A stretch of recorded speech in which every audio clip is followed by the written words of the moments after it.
Okay, this video deals with the creating the budget that is part of the CSC 101 Basic Excel Laboratory. And so I've actually started the lab just a little. I've done the first and second step and the first part of step 3, just so you don't have to watch me type in the information there. So we're now ready to indent the things that need to be indented. And so these three values right here, we want to indent them so that they sort of are underneath income. So I'm going to select them, and then I'm going to use the indent button here and increase it so that they are indented under that. And the same thing for those things that are under the expenses. So I'm going to indent those. Okay, so going on with step number 4 here. We are going to fill in the values across here for the individual months. So we're going to fill in the first month that we want here, September. And we of course could go across here and just type in all the values going across. However, Excel has a feature in it that's called autofill, and autofill is fairly smart and can figure out how to fill in a lot of different types of standard sequences of things. And one of the ones that it can do is months.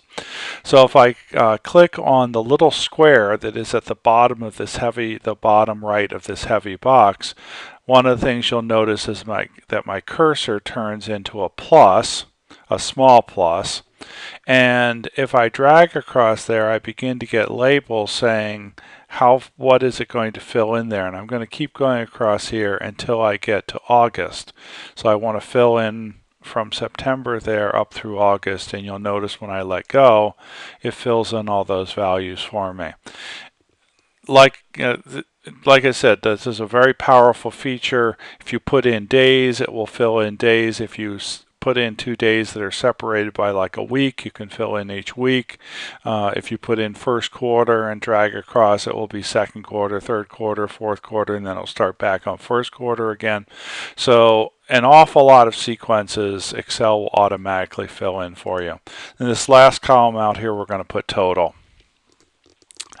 Okay, so we're going to go on with step number 6 here. I am going to try to identify the steps as we're going along, just so that you can also follow the lab sheet. So we're going to go and put in the values for our job and stipend. So we've got $1,200. Oops, we've got forgot to hit enter for total out there, so it started typing in that cell. I'm going to come back here, and for our job, I'm going to type in 1,200 as the amount for our job. Notice I'm putting it in with no formatting. We'll deal with the formatting later. And our stipend is $250, so I'll fill that in. I'm also going to go down and fill in the values for the expenses, the rent,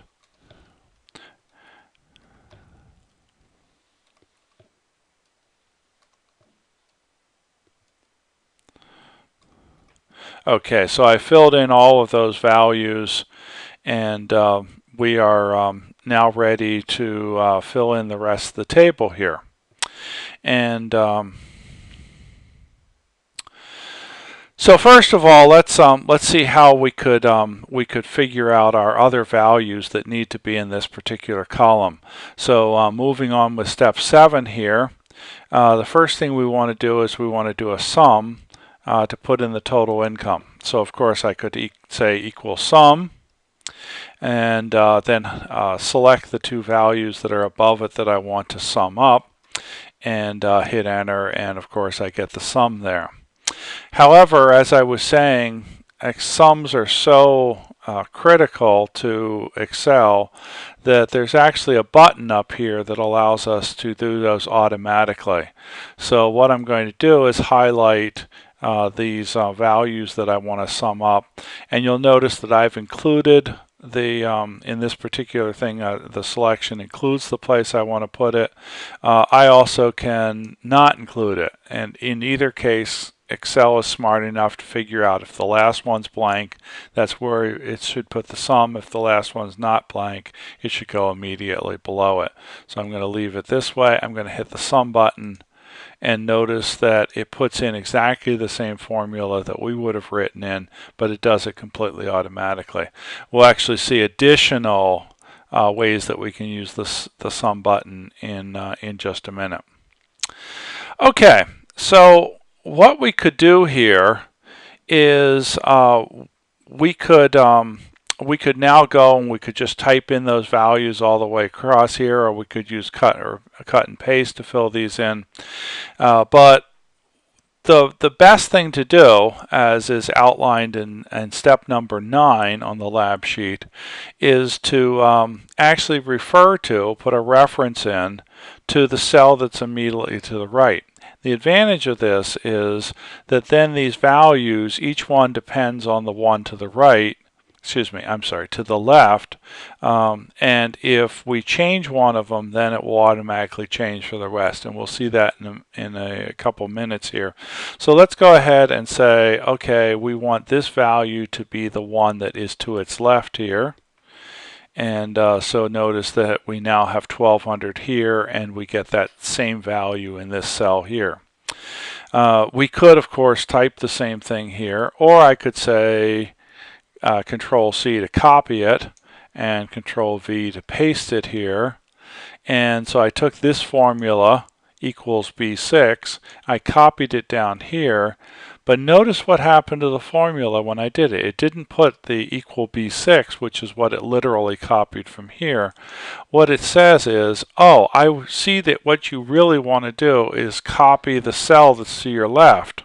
So this cell, because it's one further down, says I need to copy this cell to my left. This is what's called relative addressing. And anytime I copy a cell in Excel, it will do this for me. So again, I can take these same values and I can paste them down here. Control V again, and each one of these, when it gets pasted in with the cell number that is immediately to its left. So now I have this filled in so that each of these values is copied from the one to its left. The other thing that we're going to do is we're going to put a formula in for food. And so we're going to make the assumption that food goes up 1% a month. Now, we surely hope that it doesn't do that. That's a very large increase for food, but we just want to see how this type of thing could be done here. So instead of this just copying immediately here in this C12 cell, I'm going to put a formula in here, and I'm going to say, okay, this cell is going to be equal to the value that is in the cell to my left here, B12, times 1 plus the 1%, or times 1.0. I didn't need the parentheses there. I'm not sure why I typed them in there. So this essentially says we're going to raise the price of food by 1% each time as we go across. So this is the formula that we can fill in there. And now notice that for going from here to here, of course, we've added the $2.45. That is the 1% increase here. Now let's fill in all of these values all the way across the table. And again, we can use the autofill to do this. So we can select down here all of the cells that we want to do. And we're copying some blank cells in here. That doesn't matter. And we can use the autofill and drag across and fill those in all the way until we get to August there. And when we let go, we'll see that all of those values fill in. Notice every one of them refers immediately to the cell that's to its left, with the exception of these food ones, where each one it multiplies, adds in that 1%, multiplies it times 1.1 to get the price of food. So notice what's happened to our price of food across the year here.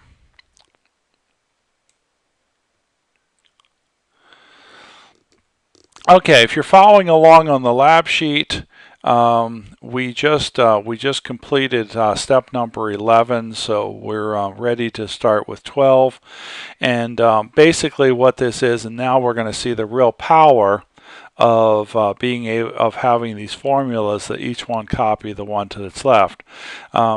In May, of course, a lot of schools get out, and so it's very possible that if you had a job while you were in school, you might be able to work additional hours, and so maybe your salary will go from $1,200 a month to maybe $2,400 a month. Maybe you're able to work twice as many hours. Notice that when I hit enter here to fill that into May, June, July, and August, because each one copies the one to the right, automatically picks up that change. This is the real power of being able to fill in those formulas instead of just doing a cut and paste. Otherwise, I'd have to go through and fix each one of those. I could do the same thing here for the stipend. Obviously, if I'm no longer in school, I'm not going to get the stipend, which is sort of help with with living expenses when you're in school. Graduate students often get those. We could say, oh, we're going to have 0 there. Notice when I fill that 0 in, all of these become 0.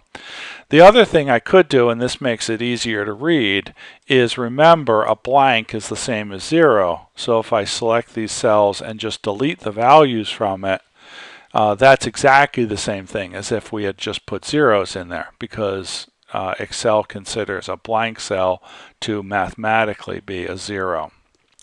The other thing that we're going to do is, if we think about utilities, utilities are not constant through the year. In the winter, we pay more for heating, and in the summer, we pay more for air conditioning. So perhaps, and this is only an approximate budget, but perhaps in December we say, well, our utilities is going to go up from 90, and in December it's going to become 150. So notice as soon as I type this in, all the ones to the left of there, to the right of there change. Then perhaps in March, it's going to go back down to what it was in the fall as the weather begins to get nice again. And then finally, when we get to June, maybe it goes up to $125 for each month because we're running the air conditioner more. So notice all I have to do is put in the values where it changes, and all the rest of the values are already filled in for me automatically. Okay, the last thing we're going to do here is fill in the sums. And so what we're going to do is let's put the sums in the top here.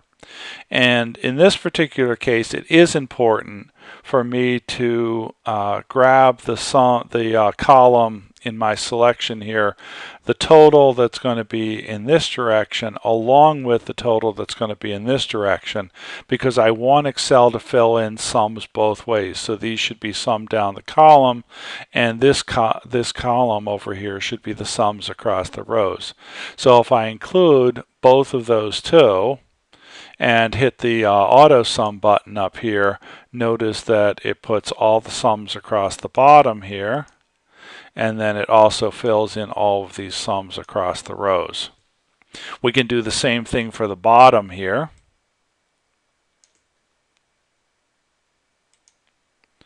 And so now we have those values filled in. And finally, we need a calculation for disposable cash. And I think I actually skipped a step back further, but we can figure out how much cash we have by saying, well, that's simply the amount of income that I get minus the expenses. So I put in the formula that is going to be B8, our total income for this column, minus B16, the total expenses for this particular month. So I fill that in there, and then of course I can do the same thing using the autofill of just dragging this across, and it now becomes the formula for each one of these. So if I click on any one of these, notice that it has changed the column to match the column that we're in. Remember, all cells are relative. Okay, I'm going to stop here because this is all the computation, and what we'll do is we'll come back in a second and on a separate video, and we'll talk about how we can format all the information here. But you should have the figure here, 67, 67, 787, which matches, of course, what's in the lab sheet, with the exception that that one's rounded to rounded up to the dollars here.